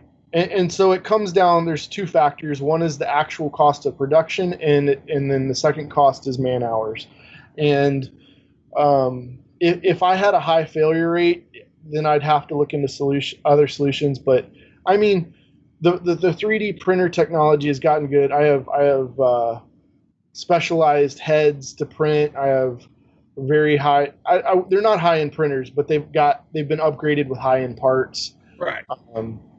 And so that makes all the difference in the world. And if anybody listens this far into this, and you're trying to get into 3D printing, TPU specifically, do not try to do it with an off-the-shelf printer. You have to have a specialized head. It's so flexible, it doesn't go through the head properly. So you got to have a specialized head, or you're not going to print good quality TPU parts. There you go. That's good to know. That'll probably save somebody somewhere a couple of hours, couple of $100. A headache. You save me a damn headache, I tell you. I tell you what, every single time I talk to somebody about the 3D printers, they'll say like 5 minutes of good stuff and 6 minutes of them working on it. That's the reason why I don't really want to get into it too much. It's like I got rid of mine. That's the damn no, I've show. had some bad printers, man. I've had some really bad ones, and I had to throw them away. And but it comes down to the heads and the parts. It really does. Bought a rip wrap. That it was a piece of crap. I was so pissed off. I was like, $2,000 for this shit right here. This is crazy. I was like, no way. And then some guy came over and he's like, oh, I spent the weekend building this. And he printed like 3 things that I asked him. And I was like, what the, but it came down, like you said, it comes down to what you put on it, that extra stuff, not just the buying a 3D printer, but getting all the good stuff, getting a good hot plate, a good plate, a good heater, a good extrusion, head. Those things make a big difference over time. and it's time when these things fail. So it's like you get halfway through a damn print, and then it jumps a line, and then it's done. And you might as well stand there and wait till it do it. Don't say that. I if I went off screen, I could reach in my garbage can. I have some perfect prints, except for one line messed up in them, and you can't send that out to a customer. No, exactly. It's one line of a print, but it's a fail. It's failed. You got to throw it away. Yeah. I should start a section of like a grab bag and get all the junk that it's good enough to use, but it's not good enough to sell. Hey, you know what? I wouldn't throw those away. What I would do is I would donate those to the high schools and the colleges because, like, honestly, they don't care, especially if they're getting them for free. It's like, it's free. Come on. You're going to complain about that? Yeah, totally. All right. Let's start wrapping this up because, I don't want to take up all of your time tonight. But it's been a lot of fun talking to you, and I'm sure we'll talk to you again. Now, obviously, if you want to pick up any of his products, you can go to your website. What's the website address again? It's theflynoshop.com. And honestly, the best way to find it, rather than trying to remember the URL, is just Google Flynoceros. We're the first 40 or 50 links before you get somebody else. You don't have to worry about it. If you Google Flynoceros, you'll get to us. We got it. You picked a name that nobody else is using. That's for sure. So, right.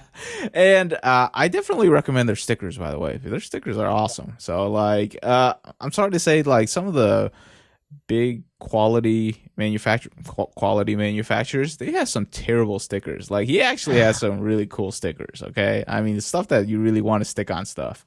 Because a lot of people, it's just their brand name, and I'm like, what is this? Why would I want to stick your brand name on something else that's already has a brand name? But he has some really cool stickers. I'm just saying, even if you don't want their products, maybe you can bum him into giving him some, sending some stickers out to you or something.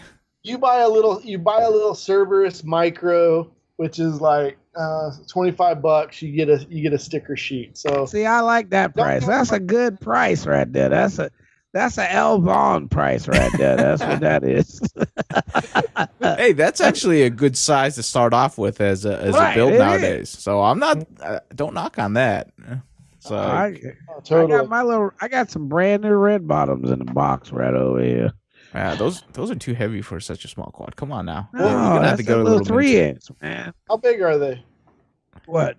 Those little red bottoms you have. I got some 1306. Okay. 30. Those are right on the. You're gonna have a lot of torque for a little 2-inch, but three. 2, 3. Here's a 3-inch. Four bladed 2-inch. 2-inch. Oh, look at that. Yeah, we got to talk. Elvon is not a fan of the 2-inch. He likes something with a little pop. I got a 2-inch frame. Here, let me see what the hell I think. Oh dear. 3-inch, man. Gil about a month ago won a race with a 3-inch. I agree. That's what I'm talking about. That's what I'm talking about. Okay, so we've seen, and I've said this before, the 3-inch in the right ship can compete with a 5-inch on the right course. Course. Yeah, totally. One of the things I remember from Megadrone X last year was Willard jumping on the line with a freaking 3-inch and running the gambit with 4 and 5 inchers. And everybody was hauling ass, and he was out front the whole time. and everybody was like, "What the hell?" And I was like, "Dude, that's a 3-inch." I mean, he's out there like a whole gate out in front of him because he could outturn them. Yeah. When everybody was slowing down, he was speeding up. And that was the bonus of that. So, one of these days we're gonna get Willard on here and talk about that. How he ran the gambit on them. But I do like 3-inchers, 3-inchers, 4-inchers. The 2-inchers has just been something I just kind of got started on, and they're good answer. Like me, I'm a baby hawk guy. I've been sponsored by Emax. for a little while now, and I really appreciate the Baby Hawk because it opens up the door for a lot of guys. But there's not a lot of aftermarket stuff for the Baby Hawk. I mean now there's guys making all different frames and people just throwing their stuff on it, but then it's not really in the same size ship as the original Baby Hawk, 85 millimeters. Everybody's going to 100 and 110, somewhere in that area.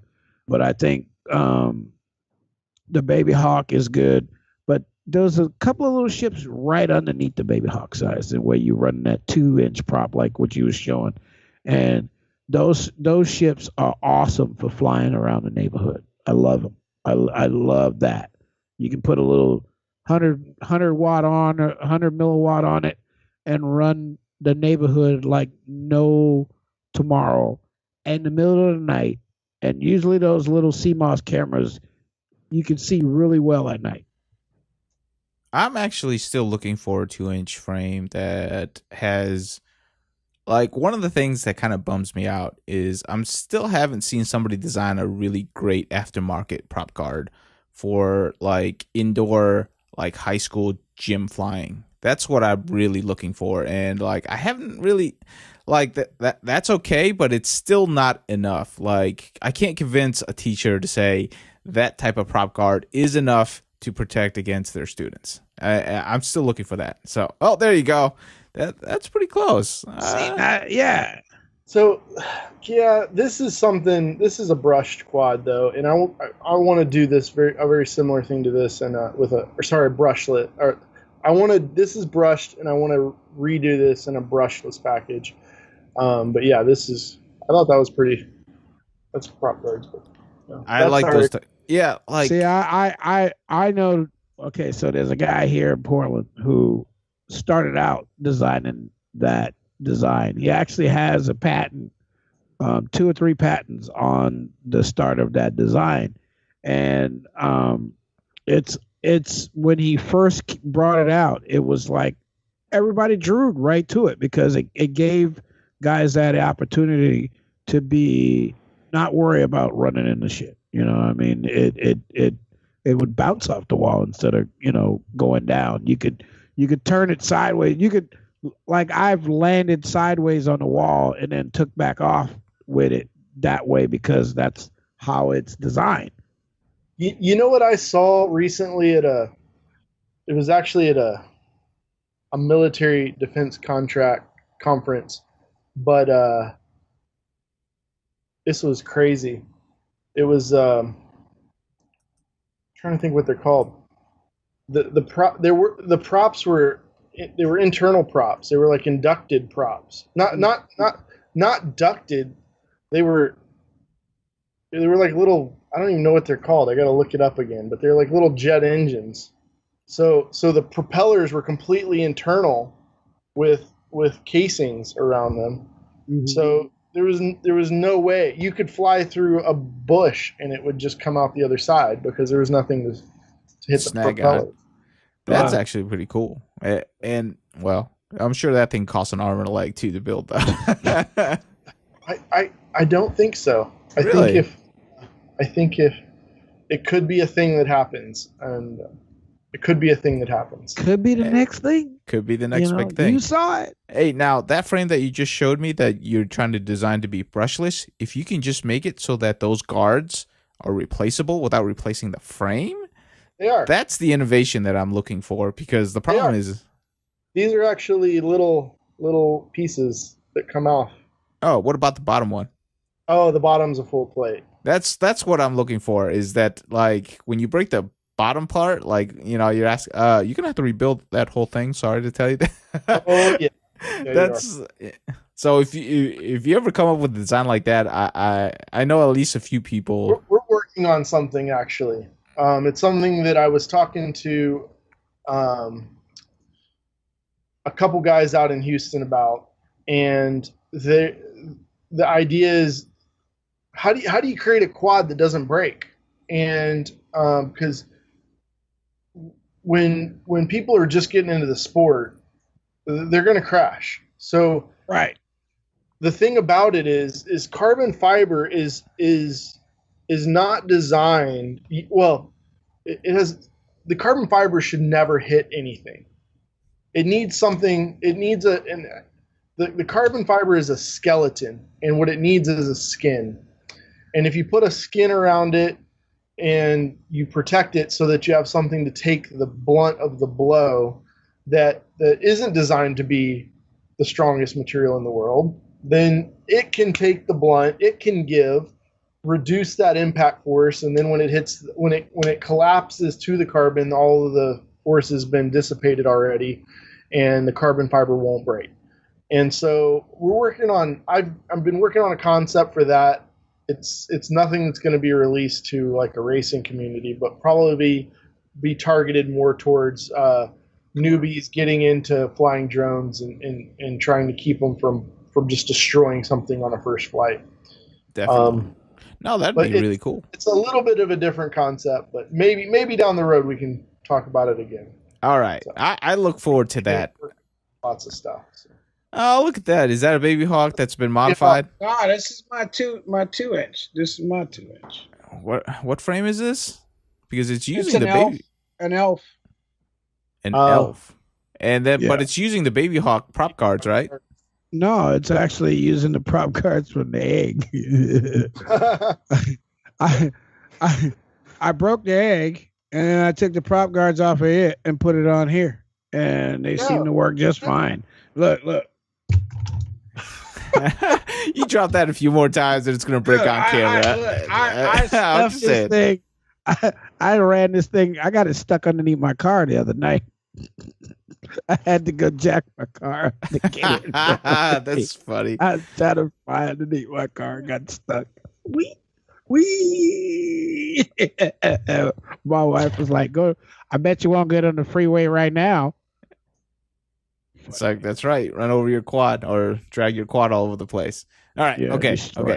Yeah. This time for real, we're going to try to wrap up. We're going to wrap up. Josh, where can people find you on the internet? Not so much your company, but like if they want to come talk to you, throw out an idea, fill out an app for a spot, whatever, where can they safely reach out to you? On pretty much all the social media platforms. You can find me. Flynoceros Pilots Group on Facebook is where I do a lot of kind of day-to-day interaction with people, or our Facebook page, or my Instagram account, which is you just search Google Flynoceros and then or search it on whatever social media platform you're looking at, and you should be able to find me. All right, there you go. So if you want to talk to him, throw out some ideas. You got some skills that you can contribute to his community, definitely reach out because, that's how you grow, is that you reach out and network with other people. You guys got to check out that swag, though, Yeah. Yes. True.